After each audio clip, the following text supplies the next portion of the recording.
সম্রাট শাহজাহানের সময় এক ফকির ভিক্ষা করে বেড়াতো। 70-80 বছর বয়স হয়ে গিয়েছে। এক লোক বলছে, সারা জীবন তো তোমারে ছোটবেলা থেকে ভিক্ষা করতে দেখলাম। সে বলল, মানুষে দেয় তো 2 পয়সা 1 পয়সা, ভিক্ষা ছাড়া করবোটা কি? লোকটি বলল, তোমার একটা পরামর্শ দেই, একদিন সম্রাটের কাছে গিয়ে যেয়ে দেখো, একবারে যা দেবে খাইয়া কুলাইতে পারবে না। সম্রাট শাহজাহান কোথায় আছে এখন? দেখো গিয়া মসজিদে আছে। লোকটি মসজিদের বাইরে গিয়ে দেখে সম্রাট একা হাত তুলে বসে আছে, চোখ থেকে পানি পড়তেছে দর দর করে, দাড়ি ভিজে জামায় পড়তেছে। বহুক্ষণ দাঁড়িয়ে আছে। এরপরে সম্রাট তার মুনাজাত শেষ করে বেরিয়ে আসছেন। ফকিরের সঙ্গে দেখা। ফকির বলল, আসসালামু আলাইকুম। তিনি বললেন, ওয়ালাইকুম আসসালাম রাহমাতুল্লাহ। ফকির রওনা করেছে। বাদশা বলছে, তুমি তো একজন ভিক্ষুক মানুষ বলি মনে হয়, আমার কাছে তো কেউ কিছু না চাইয়া যায় না, তুমি যে কিছু না চেয়েই চলে যাচ্ছ। ভিক্ষুক বলছে, জাহাপানা, সত্যি কিছু চাইতে এসেছিলাম আপনার কাছে, কিন্তু আপনার অবস্থা দেখে আমার জ্ঞানের চোখ খুলে গেছে। আমি দেখতে পেলাম আমি যে সম্রাটের কাছে ভিক্ষা চাইতে আসলাম, আমি তো শুধু তাকায় আছি, আমি তো কান্দি না, বরং আমি যার কাছে চাইতে এসেছি তিনি আমার চাইতেও আরো নগণ্য ভিক্ষুকের মতো হয়ে কার কাছে যেন হাত পেতে চোখের পানি ফেলে কান্দে। মনে মনে ভাবলাম, সম্রাট কান্দে যে সম্রাটের কাছে, ওই আল্লাহ ছাড়া জীবনে কারো কাছে কিছু চাইব না। আল্লাহর কাছে চাওয়ার অভ্যাস করুন, তিনি দিতে পারেন, সবকিছু তার আছে। এই বিশ্বাস মনের ভিতরে জমাতে হবে, তাহলেই সত্যিকারের মুসলমান আমরা হব। আল্লাহ পাক সত্যিকারের গোলাম আমাদেরকে বানাবেন, আমরা বলি আমিন। দ্বিতীয় পরীক্ষা ছিল বিবি এবং নবজাতক সন্তানকে নিয়ে। আল্লাহ হুকুম করলেন, এই বিবি আর বাচ্চারে নিয়ে মরুভূমিতে রেখে আসো।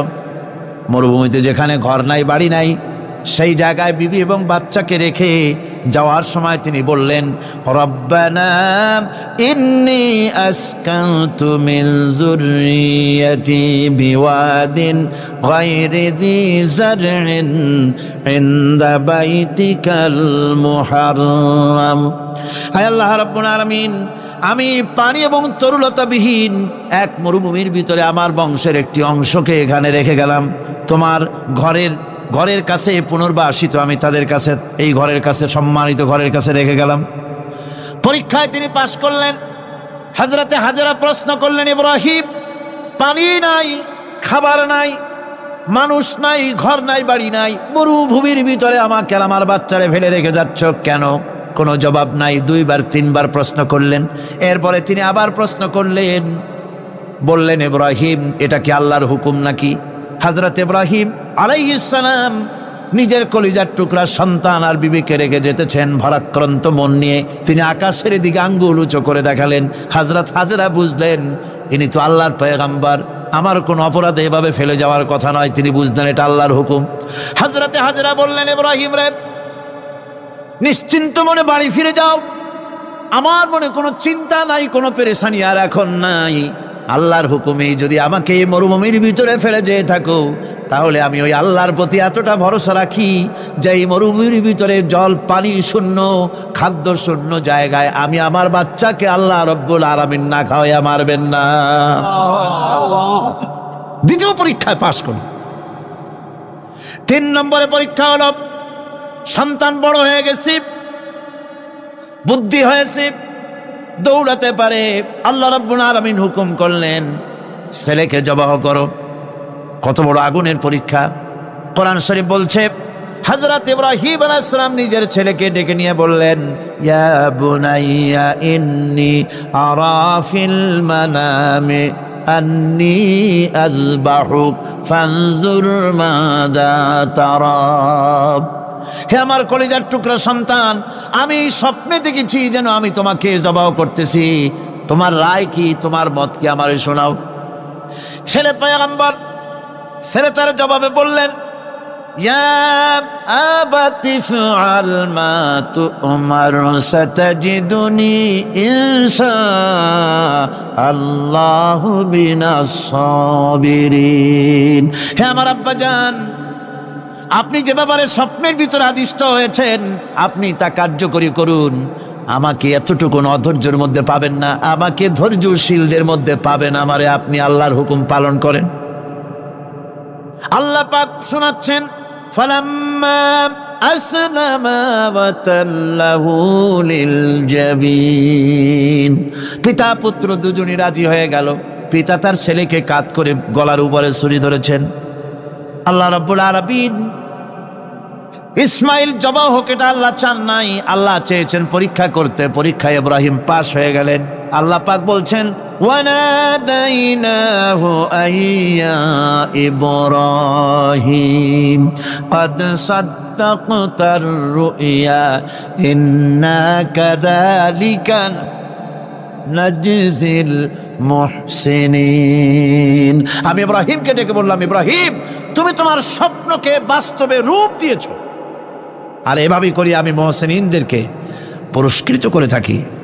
আল্লাহ পাক খুশি হলেন। আল্লাহ পাক বললেন, ইন্না হাযা লাবালাউল মুবিন। নিঃসন্দেহে এটি একটি বিরাট পরীক্ষা ছিল। ঠিক কি না গণ? আল্লাহ নিজে বলছেন এটা একটি বিরাট পরীক্ষা, আজিম ইমতিহান। সে ইমতিহানে তিনি পাশ করলেন। পরীক্ষায় উত্তীর্ণ হওয়ার জন্য রব্বুল আলামিন পুরস্কার দিয়া দিলেন। আল্লাহ পাক বললেন, সালামুন আলা ইব্রাহিম। পড়েন সবাই, সালামুন আলা ইব্রাহিম। ইব্রাহিমের প্রতি আল্লাহ পাক বললেন, ইব্রাহিমের প্রতি সালাম রইল। সুবহানাল্লাহি ওয়া বিহামদিহি। ইবাদত এর আনুগত্যের এই উৎকৃষ্ট দৃষ্টান্ত স্থাপনের পর আল্লাহ পাক তার গোটা বিশ্বের মুসলমানদেরকে কিয়ামত পর্যন্ত ইব্রাহিম আলাইহিস সালামকে জাতির পিতা বানায়া দিলে। সুবহানাল্লাহ কইতে ইচ্ছা করে না? এই রকমের পরীক্ষা কোন পিতারা দিতে পারছে নাকি? গোটা বিশ্বের সমস্ত মানব মণ্ডলীর জন্য আল্লাহ পাক ইব্রাহিম আলাইহিস সালামকে কিয়ামত পর্যন্ত জাতির পিতা হিসাবে ঘোষণা করেছেন। সুবহানাল্লাহ। মিল্লাতা বিকুম ইব্রাহিম হুয়া সাম্মাকুমুল মুসলিমিন। তোমরা তোমাদের পিতা ইব্রাহিমের মিল্লাতের উপর প্রতিষ্ঠিত হও। আল্লাহ পাক বলছেন, তোমাদের পিতা ইব্রাহিমের মিল্লাতের উপরে প্রতিষ্ঠিত হও, আর আল্লাহই তোমাদের নাম রেখেছে মুসলমান। তোমরা হচ্ছে মুসলমান। আমাদের পরিচয়, ওই যে পরিচয়ের কথা আগে হয়ে গেছে, আমাদের পরিচয় আমরা মুসলমান। আমাদের পরিচয় কি? মুসলমান। এটা প্রথম পরিচয়। ইবাদতের পূর্ণাঙ্গ মাপকাঠি হিসেবে আল্লাহ পাক হযরত ইব্রাহিম আলাইহিস সালামকে দুনিয়াবাসীর সামনে পেশ করেছেন। কোরআন বলছে, ইহুদি এবং খ্রিস্টানেরা মুসলমানদেরকে বিভ্রান্ত করতে চায়। তারা বলে, ওয়াকালু কুনু হুদান আও নাসারা তাহতাদু কুল বাল মিল্লাতা ইব্রাহিমা হানিফা ওয়া মা কানা মিনাল মুশরিকিন। ইহুদিরা বলে, ইহুদি হও তবেই তোমরা সঠিক পথ পাবা। খ্রিস্টানের বলে, খ্রিস্টান হও তবেই তোমরা সঠিক পথ প্রাপ্ত হবে। আল্লাহ পাক বলছেন, এদের সকলকে বলে দাও, বরং তোমরা সব পরিত্যাগ করে মিল্লাতে ইব্রাহিমের ভিতরে শামিল হয়ে যাও। এটাই মুক্তির পথ, এটাই নাজাতের পথ, এটাই আল্লাহর পথ। সুবহানাল্লাহি ওয়া বিহামদিহি। এমনকি রাসূল কারীম সাল্লাল্লাহু আলাইহি ওয়াসাল্লামকে আল্লাহ পাক বলেছেন, আনিত্তাবি' মিল্লাতা ইব্রাহিম হানিফা।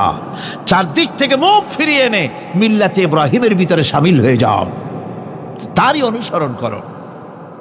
রাসূল কারীম সাল্লাল্লাহু আলাইহি ওয়াসাল্লাম ইবাদত বা আনুগত্যের সর্বোৎকৃষ্ট নমুনা হওয়ার কারণে ইব্রাহিম আলাইহিস সালাম সম্পর্কে হুজুর বলেছেন, ইন্না ইব্রাহিমা খায়রুল বারিয়া, রাওয়াহু মুসলিম।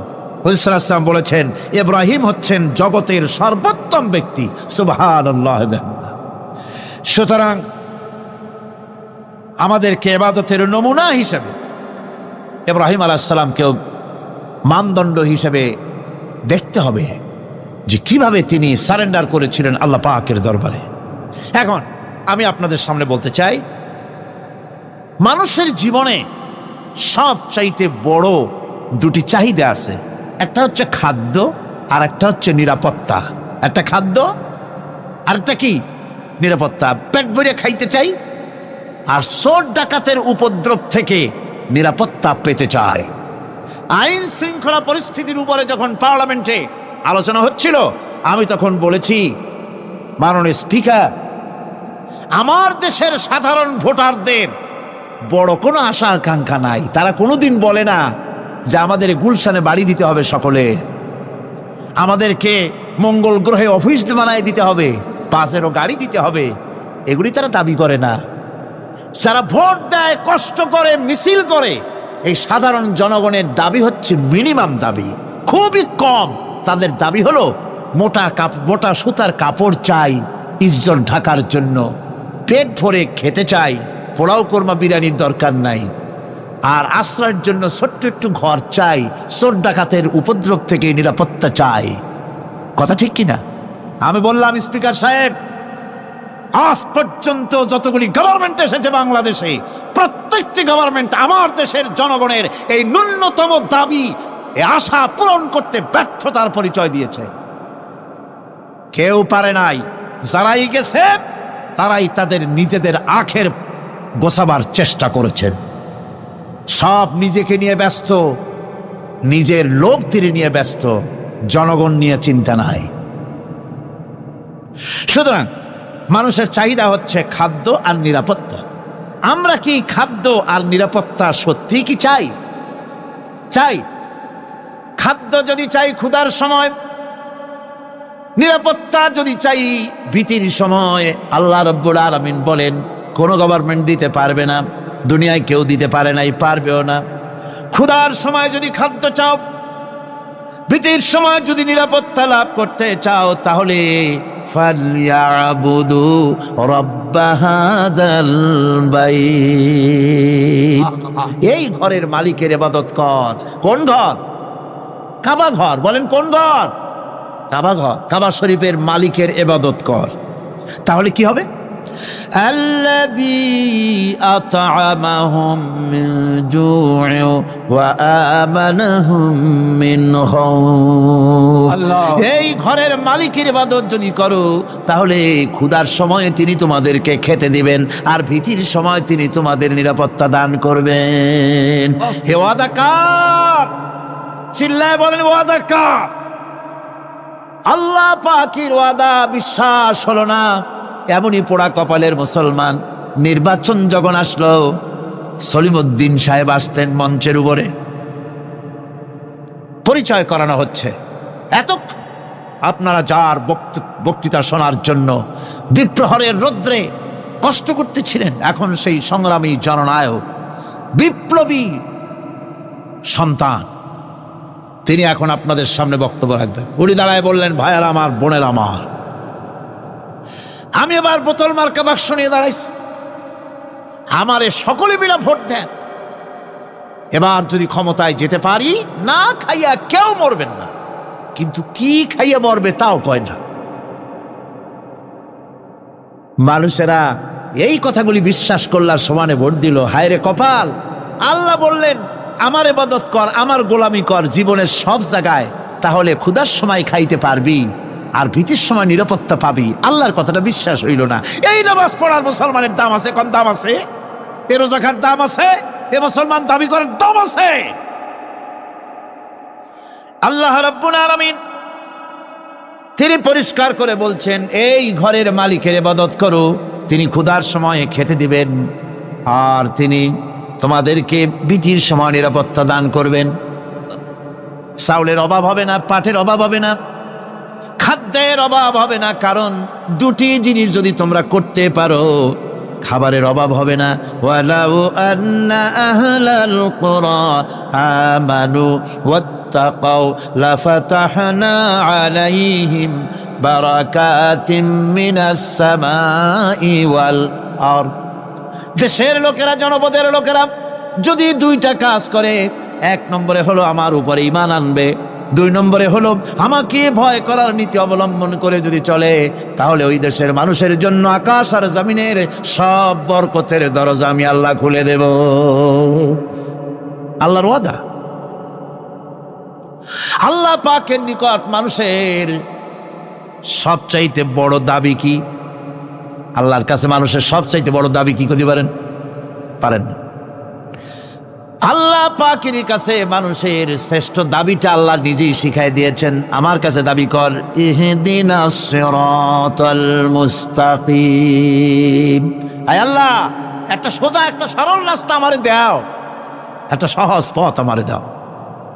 এই কথা সূরা ফাতিহা দাবি করার পর আল্লাহ রাব্বুল আলামিন এই অভিনন্দনের জবাবে, 7টা বাক্যের অভিনন্দনের জবাবে আল্লাহ রাব্বুল আলামিন 30 পারা কোরআন শরীফ নাজিল করে দিলেন।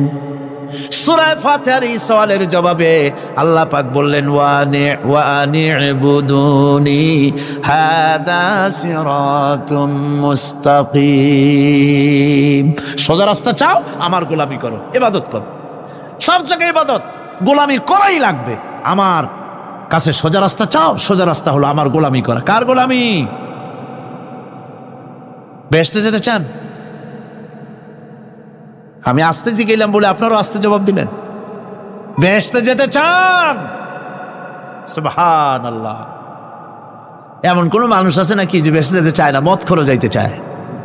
সবাই, আমরা সবাই বেহেশতের আশা করি, ঠিক কিনা? আল্লাহ রাব্বুল আলামিন বলেন, বেহেশতে যদি যেতে চাও তাহলেও ইবাদত করা লাগবে, ইবাদত ছাড়া জান্নাতে যাওয়া যাবে না।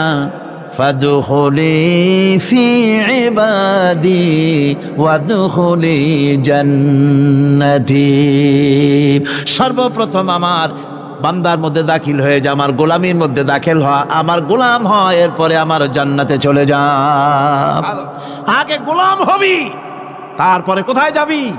জান্নাতে যাবে। আগে গোলাম হ, আগে গোলামির খাতায় নাম লেখা, আগে সত্যিকারের আমার বান্দা হ, গোলাম, এরপরে জান্নাতে যাওয়া যাবে।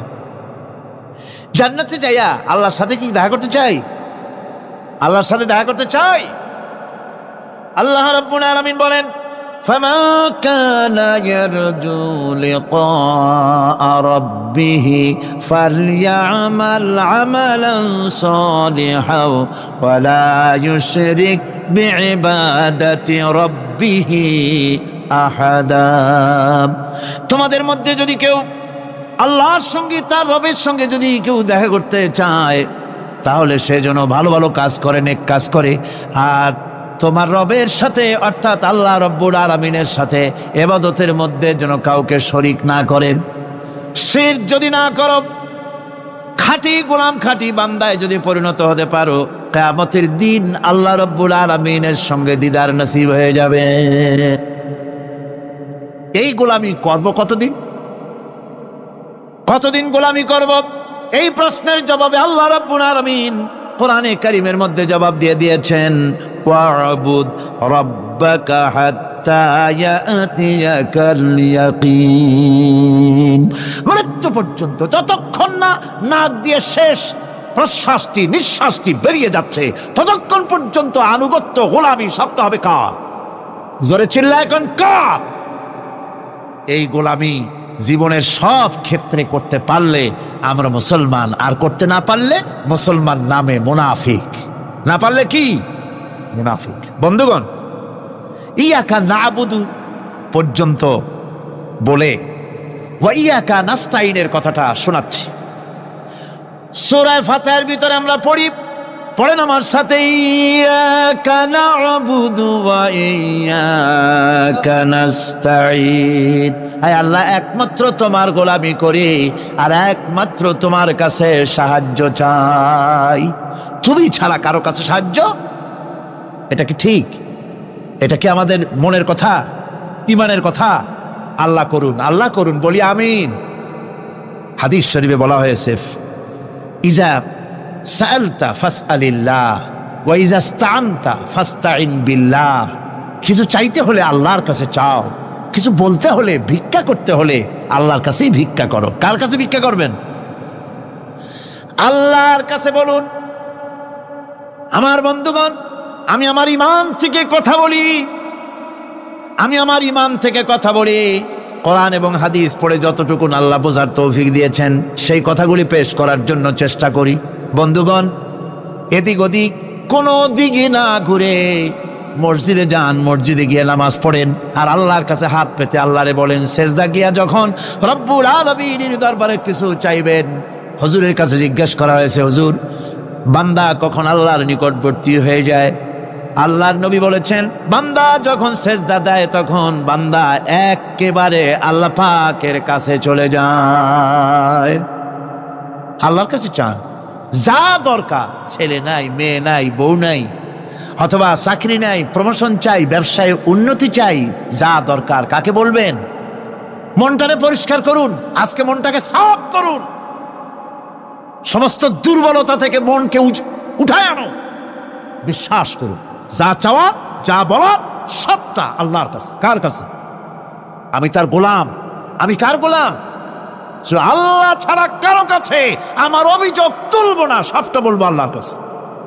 বলে দেখেন, বলে দেখেন আল্লাহ পাক কিভাবে আপনাকে সাহায্য করেন। সুবহানাল্লাহ। ভাইরা আমার, আল্লাহ রাব্বুল আলামিন রাসূল করিম সাল্লাল্লাহু আলাইহি ওয়াসাল্লামকে বলেছেন, ফাইদা ফারাগতা ফানসাব ওয়া ইলা রাব্বিকা ফারগাব।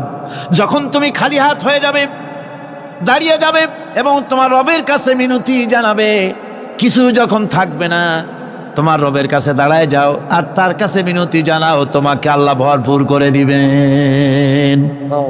ভান্ডের কোনো অভাব নাই। আমাদের ভান্ড হচ্ছে যত দেব তত কমবে, আর আল্লাহর ভান্ড যত দেয় তত সমান সমান থাকে, মোটেই কমে না, মোটেই কমে না। সুতরাং দয়াল বাবা, বাবাজান, কেবলাজান বাবা কি যে কবে আর কি করবে দিশা করতে পারে না। গান বাজনা, তারপরে গোসল শরীফ, কি জানি হাবিজাবি শরীফ, কোনো শেষ নাই, বেদাত দিয়ে ভরে গেছে। এগুলি বিশ্বাস করবেন না, বেদাত খারাফা, এর সাথে মুসলমানের কোনো সম্পর্ক নাই। গান বাজনার সাথে মুসলমানের কোনো সম্পর্ক।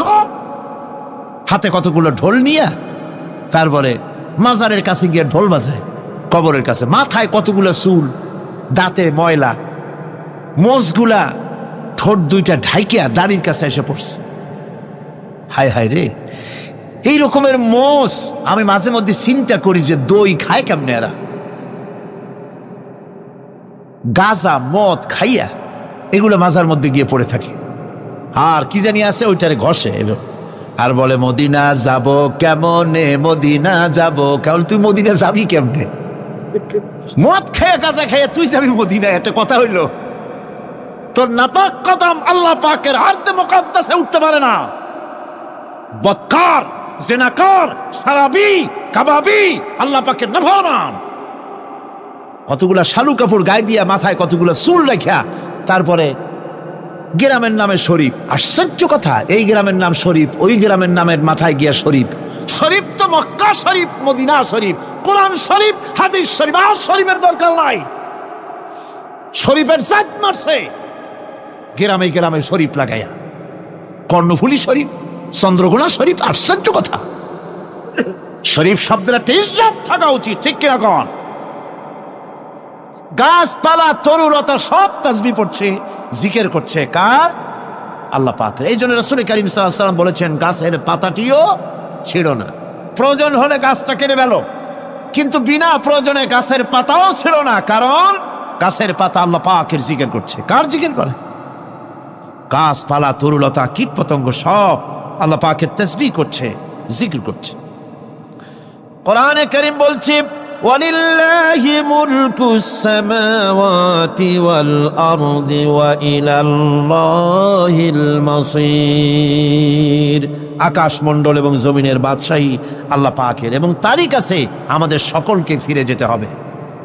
মালিক হচ্ছেন তিনি, আর তার তাসবিহ আকাশ জমিন, যা দেখতে পাই যা দেখতে পাই না, এর মধ্যস্থিত যা কিছু আছে সব কিছুই আল্লাহ পাকের তাসবিহ গুণকীর্তনে সব নিরত আছে। অন্য আয়াতে আল্লাহ পাক বলেন, ওয়ালাহু মান ফিস সামাওয়াতি ওয়াল আরদি কুল্লুন লাহু কানিতুন। আসমান এবং জমিনে যা আছে তা সবই আল্লাহর নির্দেশের সামনে মাথা নত করে দিয়েছে। শুধু তাই নয়, الشمس والقمر بحسبان والنجم والشجر يسجدان সূর্য এবং চন্দ্র হিসাব অনুযায়ী আবর্তিত হচ্ছে এবং বৃক্ষ এবং নক্ষত্র রাজি সেজদায় রত হয়ে আছে। সব আল্লাহ পাকের সামনে মাথা নত করে দিয়েছে। এই ইবাদত, তাসবিহ, আজ্ঞা অনুবর্তিতা, নিয়মানুবর্তিতা, সচেতনতা, সকল কিছু সকলেই মিলে আল্লাহ পাকের একটি ধূলিকণা থেকে শুরু করে পাহাড় পর্বত পর্যন্ত সব আল্লাহর নিয়ম কানুন মেনেই চলছে। আপনি দেখতে পাচ্ছেন সমুদ্রে যে জোয়ার এবং ভাটা হয় কার নির্দেশে হয়? তার নির্দেশে হয়। আরো লক্ষ্য করুন, সমুদ্রের পানি লবণাক্ত। এই নোনা পানি, সমুদ্রের নোনা পানিগুলি পদ্মা, মেঘনা, যমুনা, ব্রহ্মপুত্র, শীতলক্ষা, সুরমা এসব মিষ্টি পানির ভিতরে জ্বরের টানে লবণাক্ত পানিগুলি ঢুকে যায়। আবার ভাটির টানে মিষ্টি এলাকার পানিগুলি সব গিয়ে সমুদ্রের মধ্যে নোনা পানির মধ্যে চলে যায়। মাঝখানে কোনো পার্টিশন নাই, মাঝখানে কোনো হেজাব নাই, কোনো বেড়া নাই, বাদ নাই। অথচ নোনা পানি মিষ্টি পানির ভিতরে গিয়ে মিষ্টি পানিরে নোনা বানায় না, নোনা পানি মিষ্টি এলাকায় গিয়ে মিষ্টি পানিরে নোনা বানাইতে পারে না। এই যে আল্লাহ পাকের হুকুম মেনে সব চলতেছে, জোয়ার ভাটাগুলি হতেছে, রাত আর দিন চলতেছে। রাত 12টার সময় সূর্য এসে বলে না রাত সর, আমি এখন দিন বানায় ভালাবো। বেলা 12টার সময় রাতের আগমন ঘটতে পারে না। লাশ-শামসু ইয়ামবাগি লাহা আন তুদরিকাল কমারা ওয়ালাল লাইলু সাবিকুন নাহার ওয়া কুল্লুন ফি ফালাকি ইয়াসবাহুন।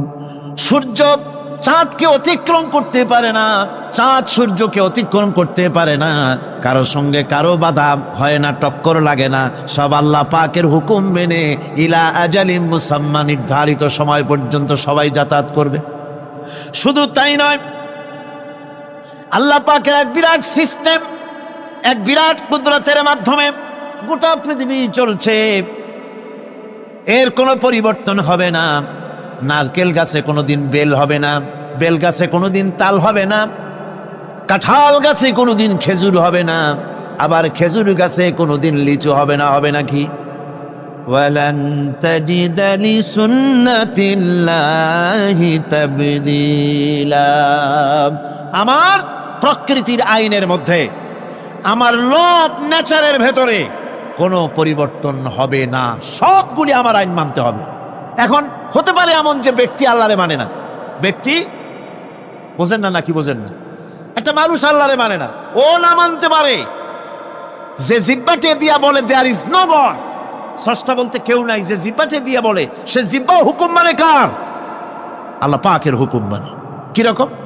জিব্বার উপরে যদি তিতা রাখা আপনি বলেন তিতা থুইছি, তাতে কি হয়েছে? খবরদার তিতার টেস্ট নিবি না, তিতা টক এই টেস্ট নিতে পারবি না। আপনার কথা জিব্বা শুনবে? শুনবে না। ওর উপরে যে নির্দেশটা আছে সেই নির্দেশ অনুযায়ী সে কাজ করবে। টয়লেটে গিয়ে আপনি না কেড়ে কবেন যে খবরদার, আমি একটা বিরাট অফিসার, অনেক টাকা পয়সার মালিক, অথবা বিরাট একটা মন্ত্রী টন্ত্রী কিছু একটা, সবাই আমার হুকুম মানে, তোকেও মানতে হবে। খবরদার দুর্গন্ধ যেন নাকের মধ্যে না ঢোকে, নাক আমি চাবি ধরতে পারবো না। শুনবে না কে? শুনবে না। নাক হোক, কান হোক, চোখ হোক, মুখ হোক, প্রত্যেকটা অঙ্গ প্রত্যঙ্গ, এগুলি সব হুকুম মানে কার? হতে পারে ব্যক্তি আল্লাহরে অস্বীকার করে বসলো, আল্লাহকে বলল যে আল্লাহ নাই, সব এমনি এমনি হয়। এর কপাল পড়ার লক্ষণ। কিসের লক্ষণ? কপাল পড়ার লক্ষণ। সব বোঝে। একটা মাইক দেখলে কয় যে না, কেউ এটারে বানাইছে। এই যে একটা ভিডিও ক্যামেরা, এটারে কেউ দেখলে বলবে যে কয়েকজন আলেমে মিলে ফু দিছে আর অমনি একটা মাইক হয়ে, কি বল, ক্যামেরা হয়ে গেছে। বলবে কেউ? কোনো পাগলেও কবে? এই প্যান্ডেলটা দেখে কি মনে হবে? 4-5 জন পিসা বাইসিয়া কোচার কোনায় দাঁড়াইয়া ফু দিছে, সাথে সাথে প্যান্ডেল হয়ে গেছে। এটা কথা হইল? একটা ছোট্ট টেবিল, একটা চায়ের কাপ দেখলে পরে মানুষ বলে নিশ্চয়ই এটা কেউ বানাইছে। আজীব, এত বড় বিশাল আকাশ, এত সুন্দর জমিন, এত সুন্দর দেহ, এই মানুষ, গাছপালা, তরুলতা, কীট পতঙ্গ, পাহাড়, নদ নদী, এ সব কিছু দেখে কেবলমাত্র কপাল পোড়াই বলতে পারে যে কেউ নাই, এমনি এমনি হয়েছে। আজীব তামাশা। এমনি এমনি একটা চাউল তৈরি হয় না, একটা ডিম তৈরি হয় না, এমনি এমনি পৃথিবীটা হয়ে গেল। সবগুলির পেছনেই আল্লাহ পাক আছেন, তিনি সৃষ্টি করেছেন। এখন উপাস্যের প্রতি এই সৃষ্টি মানুষের দৃষ্টি আকর্ষণ করে। উপাস্য পাও না কে আল্লাহ, তা ঠিক পাও না, তা দেখাবার জন্য এই পৃথিবীর আল্লাহর সৃষ্টি প্রত্যেকটি পদার্থ, প্রত্যেকটি জিনিস ইঙ্গিত করে নিঃসন্দেহে কেউ না কেউ আছে, আর তার নাম হচ্ছে আল্লাহ। তার নাম কি? আরো জোরে বলেন, নাম কি? আল্লাহ পাক। এখন প্রশ্ন ওঠে, আল্লাহরে বানাইছে কেটা? বলে তো, মুরগি আগে না ডিম আগে? ডিম যদি আগে হয়ে থাকে তো ডিমটারে পারলো কে? আর মুরগি যদি আগে হয়ে থাকে, কোথার থেকে মুরগি এসে উড়ে এসে জুড়ে বসলো, আইলো কই থেকে? আল্লাহ যদি একজন থেকেই থাকেন তাহলে তার স্রষ্টাকে? এই প্রশ্ন তুলেছেন বার্টন রাসেল। প্রশ্ন তুলেছে স্রষ্টার স্রষ্টাকে। তা আমি দেখলাম এক আর্মি অফিসার একটা বই লিখেছেন, আমার এত ভালো লাগলো। বইটার নাম হচ্ছে আল কোরআন দ্য চ্যালেঞ্জ, মহাকাশ পর্ব। দারুণ লিখেছেন তিনি, আপনারা যদি পান খুঁজে নিয়ে পড়বেন। সে বইয়ের শেষ ভাগে গিয়ে তিনি এটার জবাব দিয়েছেন, স্রষ্টার স্রষ্টাকে তাই তুমি তালাশ করো। কানা সাহেব মানে কুজো সাহেব শীতই শুইতে একটা লবণ কণার দৃষ্টান্ত তিনি দিয়েছেন। একটা লবণ কণা, একটি লবণ কণার ভিতরে যতগুলি মলিকুল থাকে, একটা লবণ কণার ভিতরে যতগুলি ক্যালাস থাকে, একটা লবণ কণার ভিতরে যতগুলি উপকরণ আর উপাদান থাকে, অর্থাৎ একটা লবণ কণা যত উপকরণ যত উপাদান ধারণ করে, তার ধারণ ক্ষমতা যতখানি, এতখানি জিনিস ধারণ করতে 1000 বার্টন রাসেলের মগজের দরকার। একটা লবণ কণা, সেইটা চিন্তা করাই কঠিন। আর এত বড় মহাবিশ্ব যিনি সৃষ্টি করেছেন তার স্রষ্টাকে তালাশ করতে চাও, এটা কি স্বাভাবিক কথা? এটা পাগলের প্রশ্ন হতে পারে, এটা পাগলের প্রশ্ন হতে পারে। গ্যাগারিন টিটপ আর প্রথম মহাশূন্যচারী ছিল। গ্যাগারিন বেটা মহাশূন্য ঘুরে টুরি আসা কয় কি, কয় যে মুসলমানেরা যারে কয় আল্লাহ, হিন্দুরা যারে কয় ভগবান, খ্রিস্টানরা যারে কয় গড, মহাশূন্য এত ঘুরলাম, আল্লাহরেও দেখলাম না, ভগবানও দেখলাম। আজীব তামাশা। তুমি তো তোমার শরীরটাই দেখো না, তোমার শরীরটাই তো তুমি দেখতে পাও না। তোমার মাথার তালুটা কেমন তা কি দেখছো কখনো? আয়না নিচের দিকে দিয়ে ঠ্যাং উপরের দিকে দিয়ে তাকাইলে যদি দেখো মাথার তালু কেমন। নিজের ঘাট দেখো না, পিঠ দেখো না, নিজের হিপ দেখতে পারো না। আয়না টায়না 4-5 খান না নিয়ে দেখার উপায় নাই কোন জায়গায় কি আছে শরীরে। নিজের শরীরটাই দেখো না, কত বড় সাহস! এই শরীরের স্রষ্টাকে দেখতে চাও? লা তুদরিকুহুল আবসার। কোন দৃষ্টি শক্তি তাকে মুহাইয়া করতে পারবে না। তার দৃষ্টি সকলকে আয়ত্ত করবে, কিন্তু পৃথিবীর কোন দৃষ্টি শক্তি তাকে আয়ত্তের ভিতরে নিতে পারবে না। মুসা আলাইহিস সালামের মতো পয়গম্বর, তিনি বলেছিলেন রব্বি আরিনি, রব্বি আরিনি, আল্লাহ আমি তোমারে দেখতে চাই। আল্লাহ পাক বলেছেন লান তারানি, কখনোই দেখতে পারবা না। সুবহানাল্লাহ ওয়া বিহামদিহি। সুতরাং এই পৃথিবীর সব কিছু ইঙ্গিত করে যে একজন আছেন। এই ফুলের সৌন্দর্য যিনি দিলেন, ফুল দেখা যায়, সৌন্দর্য দেখা যায়, কিন্তু গন্ধ দেখা যায় না। এই পানির মিষ্টতা, মিষ্টি পানি, ফুলের গন্ধ, জোনাকি পোকার আলো, এই যে সুন্দর সুন্দর জিনিস যে আল্লাহ পাক এই বিশ্বকে সজ্জিত করেছেন, এ সব কিছুই ইঙ্গিত করে নিঃসন্দেহে একজন আছেন। আর যিনি আছেন তার নাম হচ্ছে কি? আল্লাহ। জোরে বলেন, তিনি কে? আল্লাহ। এখন এই স্রষ্টাকে চিনতে মানুষের বড্ড হয়রানি স্রষ্টাকে চেনার জন্য। এই স্রষ্টাকে খোঁজার জন্য, চেনার জন্য মানুষ শক্তি পূজা আরম্ভ করলো। ওই যে আমি আগে বলেছি, মানুষের মধ্যে একটা স্বাভাবিক প্রেরণা এই কারো না কারোর সামনে মাথা নত করে দেবে। সেজন্য মানুষ, কেউ তো আগুনকে পূজা করলো, আগুনের ভিতরে শক্তি আছে বলে আগুনের সামনে মাথা নত করে দিল, পাহাড়ের সামনে মাথা নত করে দিল, মূর্তি বানাইয়া মূর্তির সামনে মাথা নত করলো, কাঠের মূর্তি, মাটির মূর্তি বানাইয়া তার সামনে মাথা নত করে দিল। এগুলির সামনে যদি তুমি মাথা নত করলে, এগুলি কি মাছির মতো একটা ছোট্ট প্রাণীও বানাতে পারবে? এ চ্যালেঞ্জ কার? আল্লাহ পাকের কোরআন শরীফে আল্লাহ পাক বলেছেন, নবী ওদের বলেন, ওরা কি মাছির মতো ছোট্ট একটা প্রাণী বানাতে পারবে? পারবে না। এমনকি ওদের সামনে যে খাদ্যগুলি রাখা হয়, মূর্তি টুর্তি বানায় সামনে যে খাদ্য রাখা হয়, এই খাদ্যের উপরে যদি মাছি পড়ে খাবারগুলি উড়াই নিয়ে যায়, অথবা ওদের নাকের উপর এসে যদি মাছি এসে পড়ে, এই মাছিটাকে এতগুলো হাত সাথে একটা টোকা দিয়ে একটা মাছিকে উড়াই দিতে পারবে না। পারবে? পারবে না। সুতরাং বুঝতে হবে, একথা বুঝতে হবে, স্রষ্টাকে তালাশ করতে গিয়ে মানুষেরা আগুনের পূজা করলো, পাথরের পূজা করলো, গাছের পূজা করলো, মাছের পূজা করলো, সাপের পূজা করলো, বাঘের পূজা করলো, শেষ পর্যন্ত সেক্সুয়াল অর্গান, এটার বাংলা করলাম না, এটারও পূজা করলো। এটাকে একটা শক্তির প্রতীক মনে করে এটার সামনেও মাথা নত করলো। বন্ধুগণ, মাটির পূজা করলো, জমিনকে নিজের মা মনে করে এটার পূজা করলো। অথচ আল্লাহ পাক পরিষ্কার করে বলে দিয়েছেন, লা ইলাহা ইল্লা আনা ফা'বুদুন, আমি ছাড়া কোনো ইলাহ নাই, আল্লাহ ছাড়া কোনো ইলাহ নাই।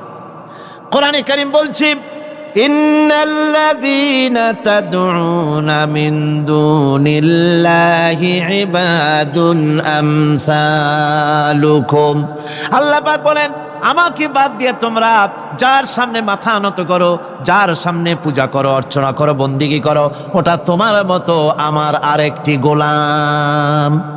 তুমি যেমন আমার গোলাম, ওটাও আমারই গোলাম। একটু জোরে সোরে জিকির করেন, লা ইলাহা ইল্লাল্লাহ, লা ইলাহা ইল্লাল্লাহ, লা ইলাহা ইল্লাল্লাহ, লা ইলাহা ইল্লাল্লাহ, লা ইলাহা ইল্লাল্লাহ, লা ইলাহা ইল্লাল্লাহ, লা ইলাহা ইল্লাল্লাহ মুহাম্মাদুর রাসূলুল্লাহ। সুতরাং বোঝা যাচ্ছে আল্লাহ হচ্ছেন এক এবং একক। এই আল্লাহ সুবহানাহু ওয়া তাআলা তিনি বলছেন, আমাকে বাদ দিয়ে যার সামনে মাথা নত করো, ওরা আমার গোলাম। সূর্য কার গোলাম? চন্দ্র কার গোলাম? সাপ বলেন, বাঘ বলেন, আগুন বলেন, সব কার গোলাম? এগুলি সব কার কথা শোনে? আগুন যতই পূজা করেন, আগুনের মধ্যে আপনি পড়লে আগুন কি ছাড়বে? ছাড়বে না। তবে হ্যাঁ, আগুনের মালিক যদি বলে তাহলে ছাড়িয়ে দিবে, ঠিক কিনা?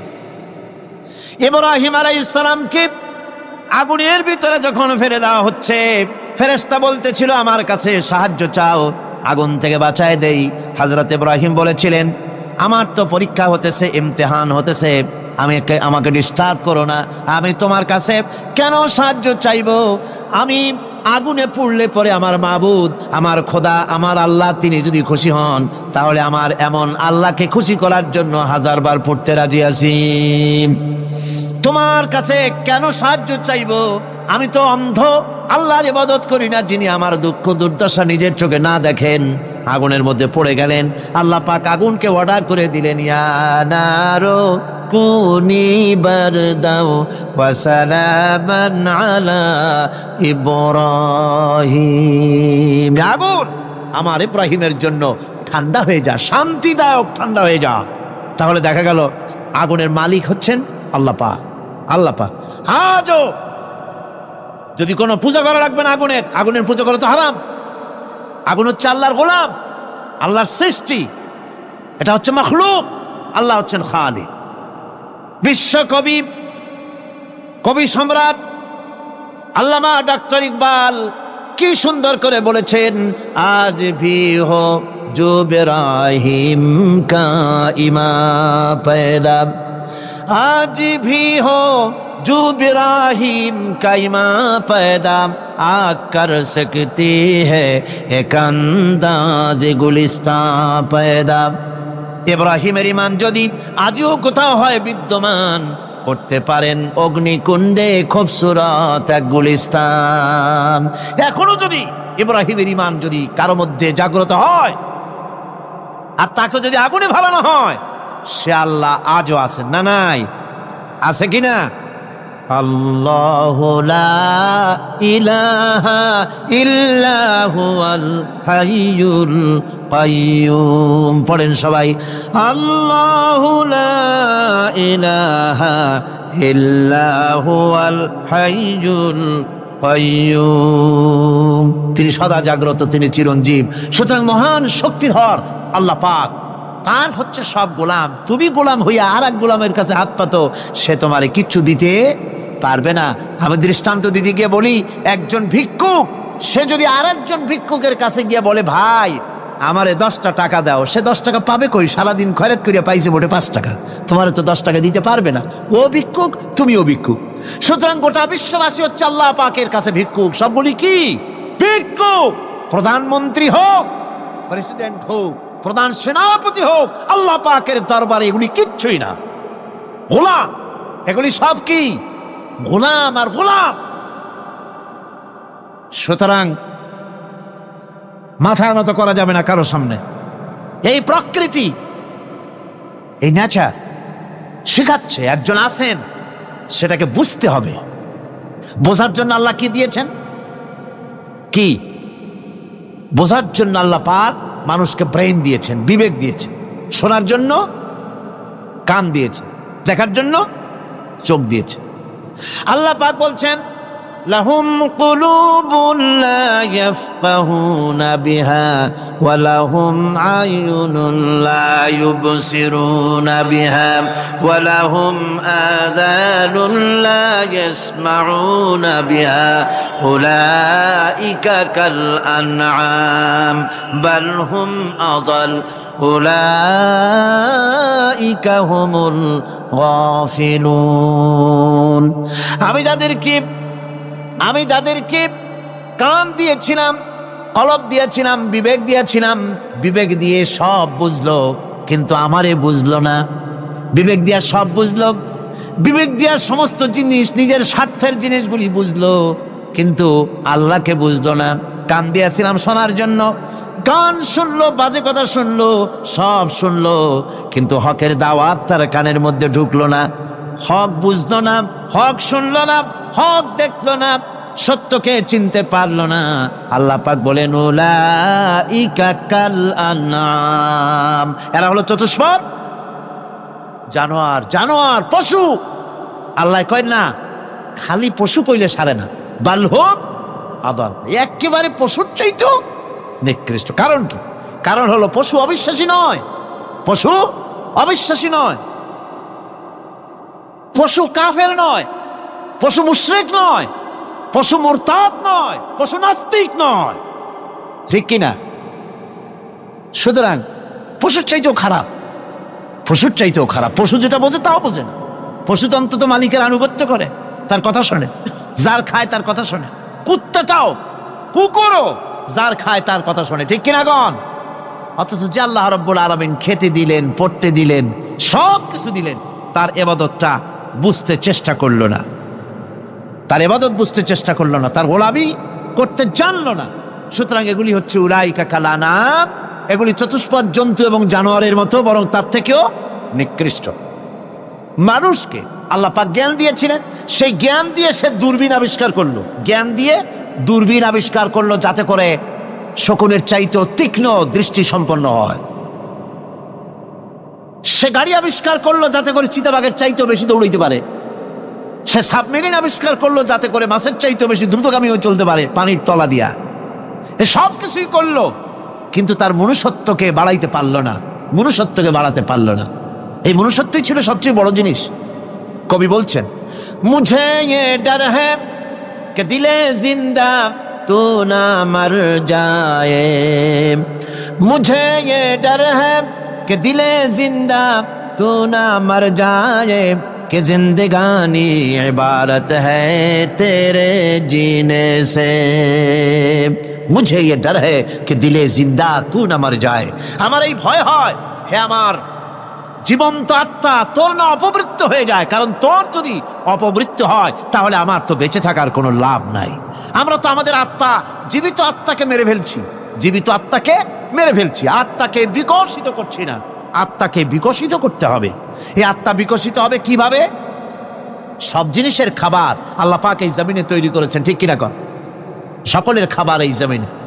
মানুষ যেহেতু তৈরি হয়েছে এই মাটি দিয়ে, সেই জন্য আল্লাহ রাব্বুল আলামিন মানুষের খাবার মাটি দিয়ে তৈরি করে দিয়েছেন। কলা দিয়েছেন, কচু দিয়েছেন, আলু দিয়েছেন, মূলা দিয়েছেন, তাল দিয়েছেন, বেল দিয়েছেন, মাছ দিয়েছেন, তরকারি দিয়েছেন, পনির দিয়েছেন, দুধ দিয়েছেন, গোশত দিয়েছেন। খাবারের কোনো অভাব রাখেন নাই, সব মাটি দিয়েছে।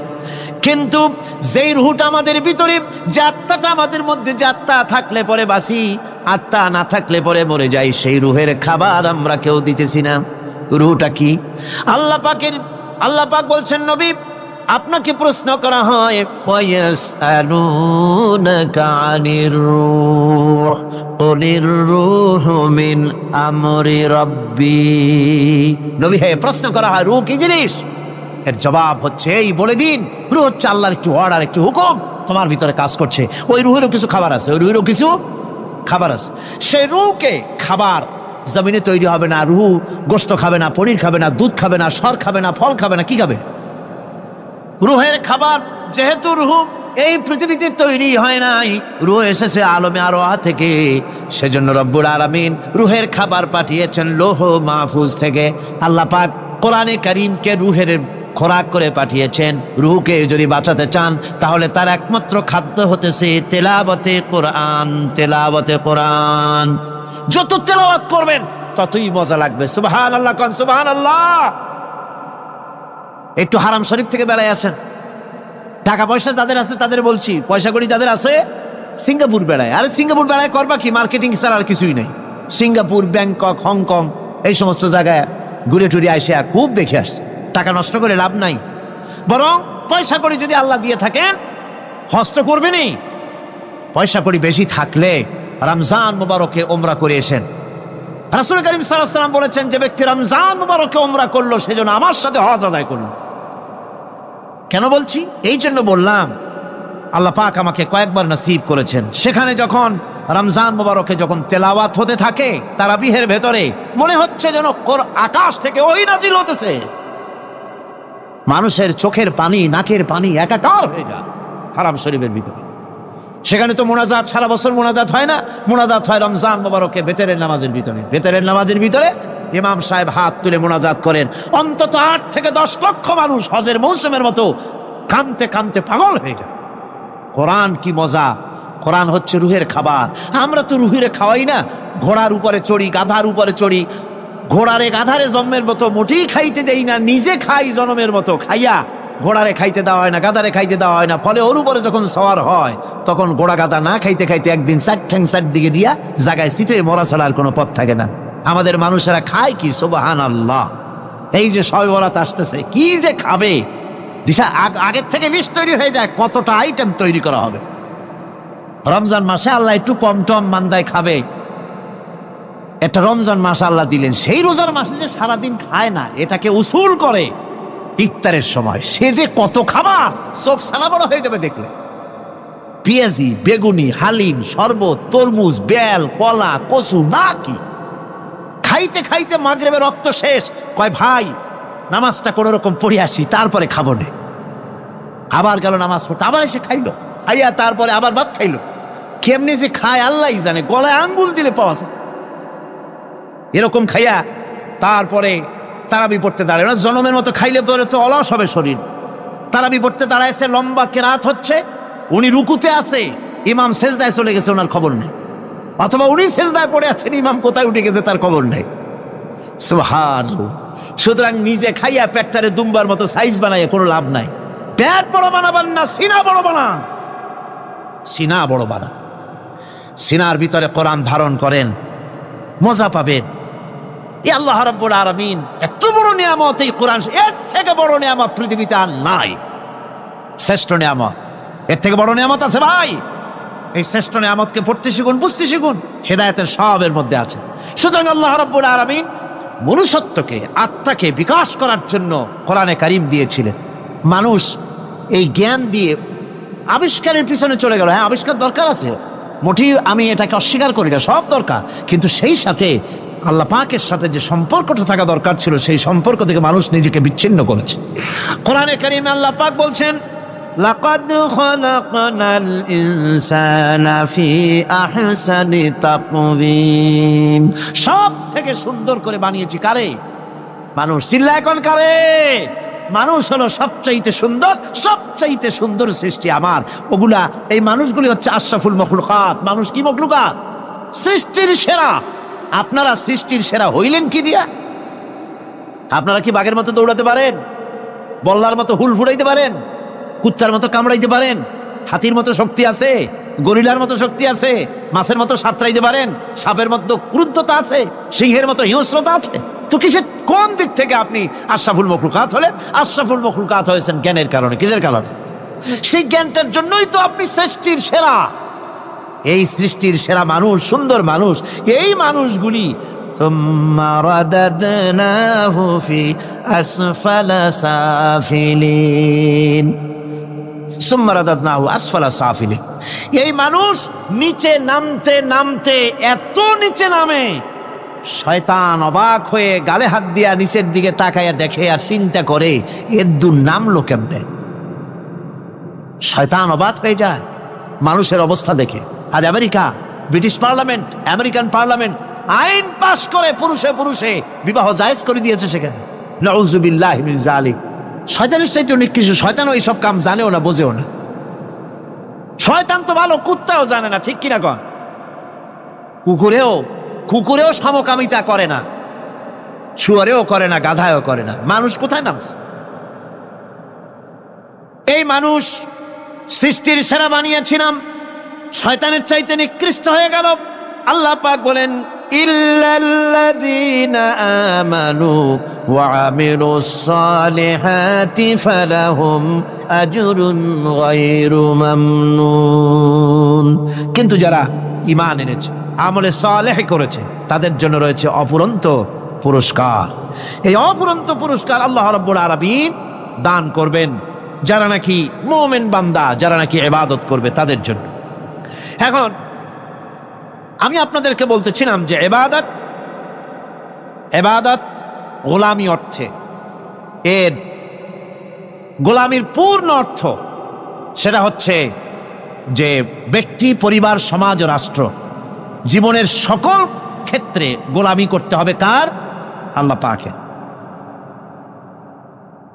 এই ইবাদত শব্দটাকে কোরআনে কারিমে কয়েকটা অর্থে ব্যবহার করা হয়েছে। সে অর্থগুলি আমাদের জানা দরকার।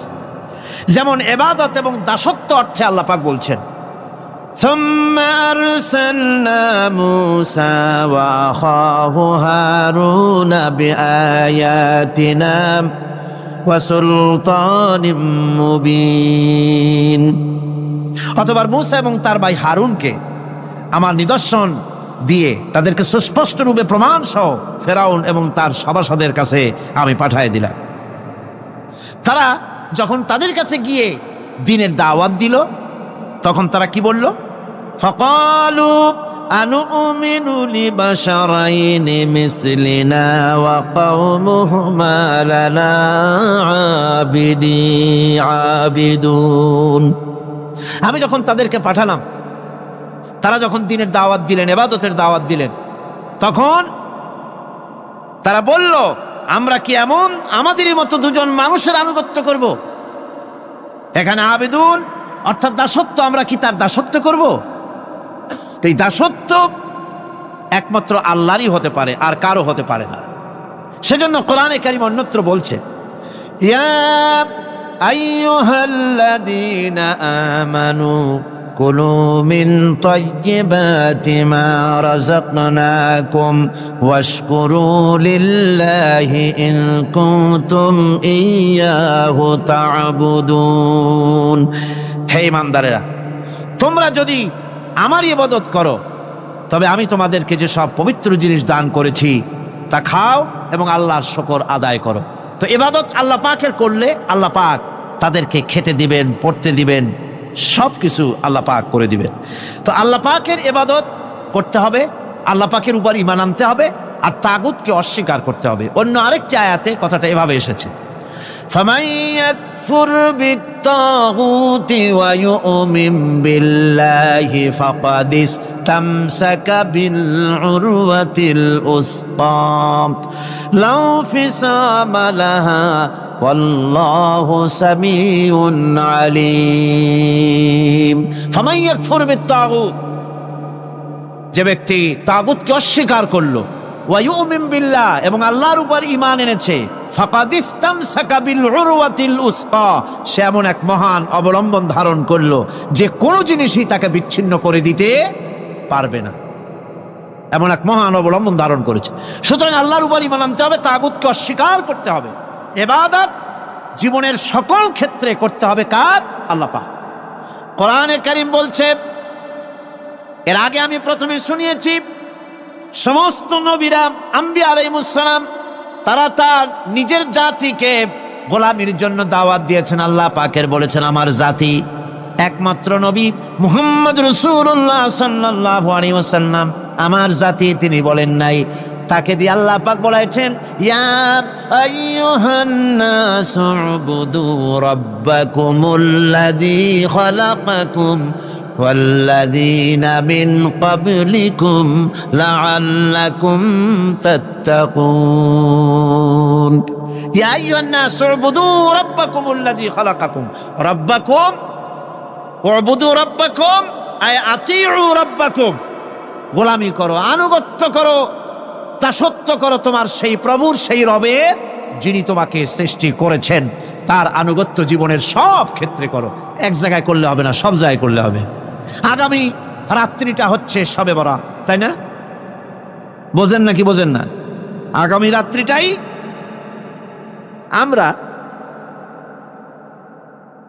আমরা হচ্ছে সেই ধরনের মানুষ, মিনিমাম লেবার ম্যাক্সিমাম প্রফিট। অল্প কাজ করে বেশি প্রফিট যদি করা যায় আমরা সেই পক্ষে বেশি।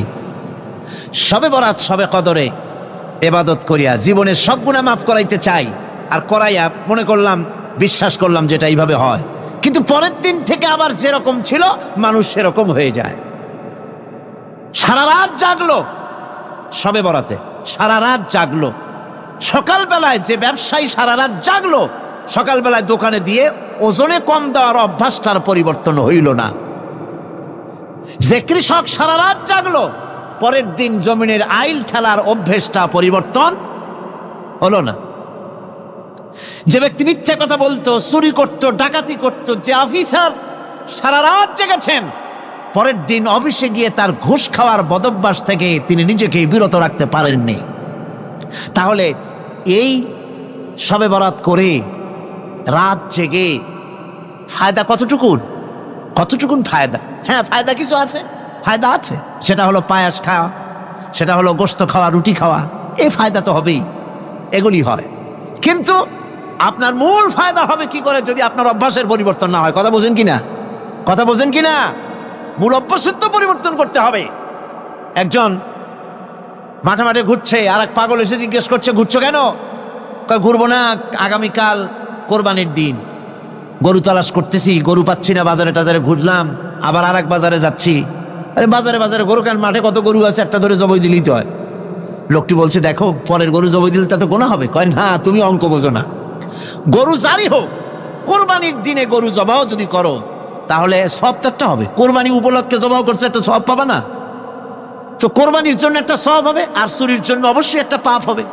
কোরবানি যখন দিবা তো কোরবানির সব আর চুরির পাপ ভগ্নাংশের মতো কাটাকাটি হয়ে যাবে, গোশত খাবা ফাও।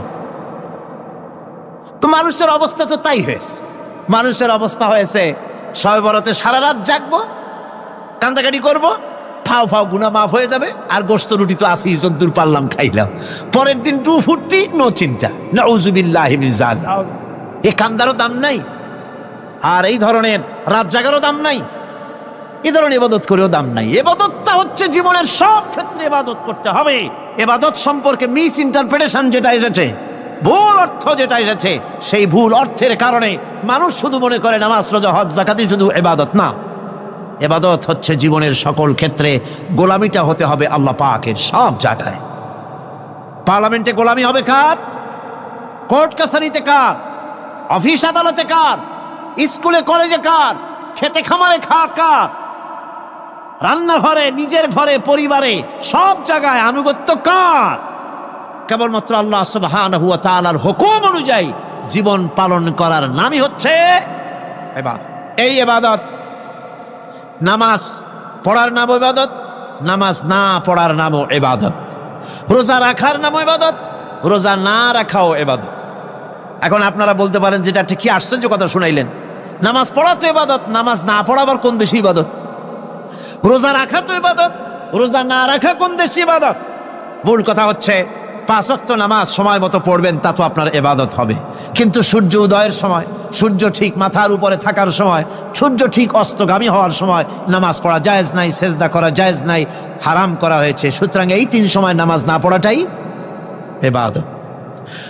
সারা বছর রোজা রাখবেন, ইবাদত হবে। কিন্তু 2 ঈদের 5 দিন রোজা রাখা হারাম করা হয়েছে, ওই 5 দিন রোজা না রাখাটাই, তার অর্থ হলো জীবনের সমস্ত কাজটাই হলো ইবাদত হবে, যদি মুসলমান আল্লাহর হুকুম মাফিক তার জীবনকে পরিচালনা করে।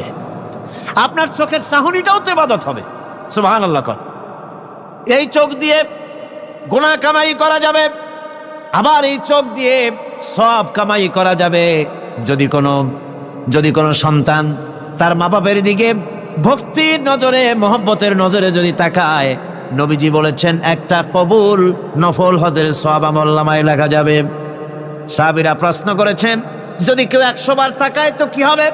নবীজি বলেছেন, আল্লাহ রাব্বুল আলামিনের নিয়ামতের ভান্ডার, অফুরন্ত নিয়ামতের সেখানে কোনো অভাব নাই। যদি কোনো বান্দা যদি তার মা বাপের দিকে দৈনিক 100 বার তাকায় তো ওই বান্দার আমলনামায় 100 কবুল নফল হজের সওয়াব লেখা যাবে। তাহলে দেখা গেল চোখের চাহনি আপনার ইবাদত, আপনার ঘুম ইবাদত, আপনার চাকরি ইবাদত, আপনার ব্যবসা বাণিজ্য ইবাদত। তার মানে হলো আল্লাহর গোলামি, আল্লাহর হুকুম অনুযায়ী কাজ করার নামই হচ্ছে ইবাদত। ইয়াকা নাবুদু ওয়া ইয়াকা নাস্তাইন। পড়েন সবাই, ইয়াকা নাবুদু ওয়া ইয়াকা নাস্তাইন। আল্লাহ তাআলা একমাত্র তোমার গোলামি করি, তোমারই আনুগত্য করি, তুমি ছাড়া কারো গোলামি করি না, তুমি ছাড়া কারো গোলামি করি না। এখন দোকানদার নামাজের মধ্যে পড়লো ইয়াকা নাবুদু। ইয়াকা নাবুদু, নাবুদু শব্দটা হচ্ছে মোজারের সিগা। এটা এর মধ্যে 2টা কাল পাওয়া যায়, বর্তমান আর ভবিষ্যৎ, 2টি কাল পাওয়া যায়। নাবুদু এই শব্দ দিয়ে বোঝানো হচ্ছে কি, আল্লাহ পাক এই নামাজের ভিতরে যেমন তোমার হুকুম পালন করে নামাজ আদায় করছি, যেমন নামাজের ভিতরে কিছু খাওয়া যায় না, বাইরে খাওয়া জায়েজ ছিল, নামাজ পড়ছি বলে খানাটা আমার জন্য হারাম হয়ে গেছে। কথা বলা জায়েজ ছিল, নামাজের ভিতরে কথা বলা হারাম করে দিলাম। এদিক ওদিক তাকানো জায়েজ ছিল, নামাজের ভিতরে এদিক ওদিক তাকানো বন্ধ করে দিলাম। তার মানে আমার জন্য চিরস্থায়ী, সব সময়ের জন্য আমার জন্য হালাল করে দেওয়া জিনিসগুলি এই নামাজের ভিতরে অল্প সময়ের জন্য হারাম করে প্রমাণ করে দিলাম। মাবুদ গো, এই নামাজের পরে চিরস্থায়ী হারামগুলো এইভাবে আমার জন্য হারাম করে নেব। ইয়াকা নাবুদু, নামাজটা পড়ছি যেভাবে করে, নামাজের বাইরের জীবন চালাবো সেইভাবে করে। সেজদা দিলেই তো সওয়াব হয়। সেজদা দিলে কি হয়? সওয়াব হয়। যদি কেউ 5-6টা সেজদা দিয়ে দেয় 1 রাকাতের মধ্যে তো কি হবে? যদি কেউ নামাজ পড়লে তো সওয়াব হয়। ফজরের নামাজ যদি 4 রাকাত পড়ে তো কি হবে? মাগরিবের নামাজ যদি 2 রাকাত পড়ে অথবা 4 রাকাত পড়ে তো কি হবে? ইচ্ছে করে যদি এভাবে করে, ভুল করবে নয়, ইচ্ছে করে যদি করে, তাহলে আল্লাহর আইনের সঙ্গে বিরোধিতা করছে বলে সে বিদ্রোহী হিসাবে প্রমাণিত হবে। সুতরাং কথা হচ্ছে নামাজের ভিতরে আল্লাহ পাক ইয়াকা নাবুদু, এই নামাজের ভিতরে তোমার হুকুম মেনে যেভাবে নামাজ আদায় করি, নামাজের বাইরের জীবনটাও তোমার হুকুম মেনে পালন করব। এটাই হচ্ছে ইবাদতের মূল থিম, মূল আইডিয়া, মূল ফিলসফি। নামাজ ইবাদত করতে হবে জীবনের সব ক্ষেত্রে। নামাজের ভিতরে বললাম ইয়াকা নাবুদু। দোকানদার, এ লোকটা কি? দোকানদার, ঘি বিক্রি করবে, ঘি আনছে দোকানে, তারপরে নামাজ পড়তে দাঁড়িয়েছে।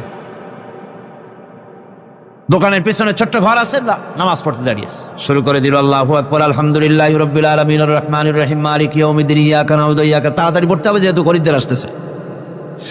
খরিদ্দার 2-4 জন ভিড় জমায়েছে, নামাজ ছেড়ে দিয়েছে। কর্মচারীকে ডাকছে, পেরেশন ভিতরে আসলো। আমি তো কেবল খাঁটি ঘি নিয়ে আসছি, ওর মধ্যে তো ভেজাল দিই নাই। তাড়াতাড়ি করে ওর মধ্যে যা দিয়ে ভেজাল দিতে হয় ভেজাল দিয়ে ঠিক মতো দিয়া তারপরে বিক্রি করবি। 100 টাকা কিনছিস, 250 টাকা করে বিক্রি করবি। আল্লাহ আকবার, রহমান রহিম, মালিক ইয়াউমিদ্দিন, ইয়াকা না'বুদু ওয়া ইয়্যাকা নাস্তাঈন। এটা নামাজ হইল পর? এই নামাজের আল্লাহর কোনো দরকার আছে? কোনো দরকার নাই। ইবাদত তো হবে নামাজ যার হুকুমে, ব্যবসা তার হুকুমে।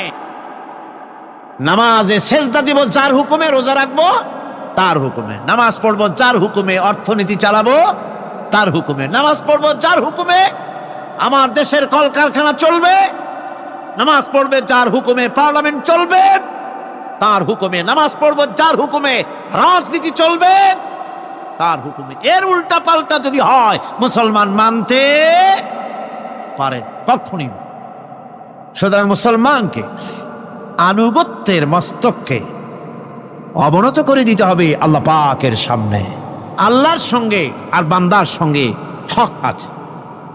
বান্দার উপরে আল্লাহর হক এবং আল্লাহর উপরে বান্দার হক কি, এ ব্যাপারে একটি হাদিস আপনাদেরকে শোনানো যায়।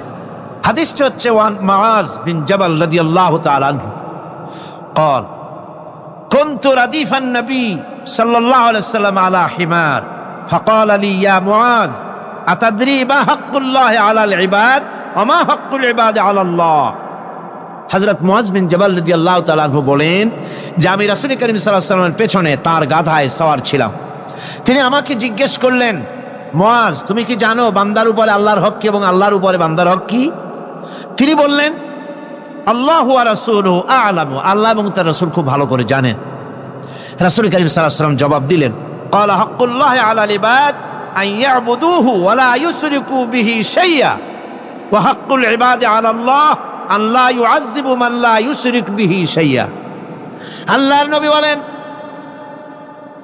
বান্দার উপরে আল্লাহর উপরে বান্দার হক হতেছে, আল্লাহর উপরে বান্দার হক হতেছে বান্দা আল্লাহ পাকের ইবাদত করবে, আল্লাহর গোলামি করবে, আল্লাহর আনুগত্য করবে, দাসত্ব করবে। সেই আনুগত্য, ইবাদত আর গোলামির ভিতরে কাউকে শরীক স্থাপন করবে না। বান্দার উপরে আল্লাহর হক হতেছে যেই বান্দা আল্লাহ পাকের ইবাদত করবে, গোলামি করবে, আর কোনো শিরক করবে না, কিয়ামতের দিন ওই বান্দা সম্পর্কে আল্লাহর হক হবে বান্দাকে জাহান্নামের আগুন আল্লাহ পাক আরাম করে দিয়ে তার জান্নাত দিয়ে দিবেন। এটাই হলো বান্দার উপর আল্লাহ পাকের হক। সুতরাং ইবাদত হবে সলিড কার জন্যে? আল্লাহ পাকের জন্য। জোরে বলেন কার জন্য? একমাত্র, কেবলমাত্র, শুধুমাত্র আল্লাহ পাকের জন্য গোলামি হবে। সেই গোলামির কথাটাই আমরা কোরআনে কারীমের মধ্যে সূরা ফাতিহায় প্রত্যেক দিন প্রতি রাকাতে আমরা পড়ি, ইয়্যাকা না'বুদু ওয়া ইয়্যাকা নাস্তাঈন। আয় আল্লাহ তাআলা, কেবলমাত্র তোমারই ইবাদত করি, কেবলমাত্র তোমারই দাসত্ব করি, আর কারো আনুগত্য দাসত্ব করি না। এই গোলামি, এই দাসত্ব আল্লাহ পাক আমাদেরকে করার তৌফিক দান করুন। আমরা বলি আমিন।